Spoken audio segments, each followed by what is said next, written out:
মামুন শুরুতে একটু বলতে চাই, আজকে যে ১৪৪ ধারা জারি করা হয়েছে তাতে কিন্তু একটা কিছুটা উত্তেজনা আমরা দেখেছি যে সড়কের মধ্যে কোনো পক্ষকেই মাঠে সড়কে দেখা যায়নি।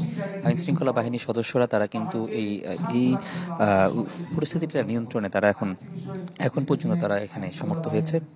এবং আরেকটি বিষয় জানা যায়, আরেকটি বিষয় বলতে পারি যে আজকে এই ঘটনাকে ঘিরে এখন জেলা প্রশাসনের কার্যালয় থেকে সেখানে একটি বৈঠক হচ্ছে, সেখানে মত বিনিময় সভা হচ্ছে, যেখানে পার্বত্য চট্টগ্রাম বিষয়ক মন্ত্রণালয়ের যে উপদেষ্টা সুপ্রদীপ চাকমা তিনি রয়েছেন, এখানে আছেন প্রশাসনের অর্থাৎ DC ABM Iftekharul Islam Khandakar, police super Arfin Jewel, zone commander সেনা জোন কমান্ডার খাদেমুল ইসলাম এবং পার্বত্য চট্টগ্রাম পরিষদ চেয়ারম্যান শেফালিকা ত্রিপুরা সহ বিভিন্ন রাজনৈতিক দল, জামায়াত বিএনপি নেতারা এবং সিভিল সোসাইটির নেতারা এখানে উপস্থিত আছেন এবং তারা আসলে তাদের যে বক্তব্য সেগুলো তুলে ধরছেন, আসলে কিভাবে এই সমস্যা থেকে নিরসন করা যায়, কিভাবে এই এখানে যে জনগণের মধ্যে একটি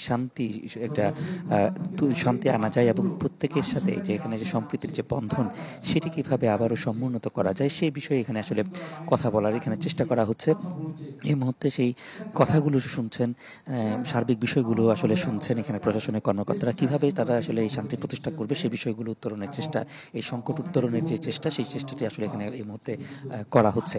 এবং এখানে আরেকটি বিষয় একটু বলা দরকার যে এখানে যাদের সাথে আসলে সমস্যাটা হয়েছে, দুটি স্থানীয় যে পক্ষ, সেই পক্ষের মধ্যে আসলে তাদেরও কথাগুলো শোনা উচিত।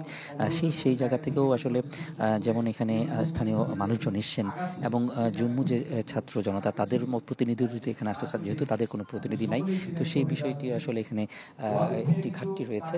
তারপরে এখানে বিভিন্ন যে সংগঠনগুলো এসে তারা কীভাবে প্রতিবেশীর সাথে ভালোভাবে সুন্দরভাবে মিলেমিশে এই সংকট উত্তরণ করা যাবে সেই বিষয়ে এখানে একটি মতবিনিময় হচ্ছে এবং সেখান থেকে একটি উত্তরণ করবো বলে আমরা বিশ্বাস করি। তো এই ছিল এখানকার সবশেষ অবস্থা। মামুন, ধন্যবাদ আপনাকে। খাগড়াছড়ি থেকে জানাচ্ছিলেন সহকর্মী রনি দত্ত।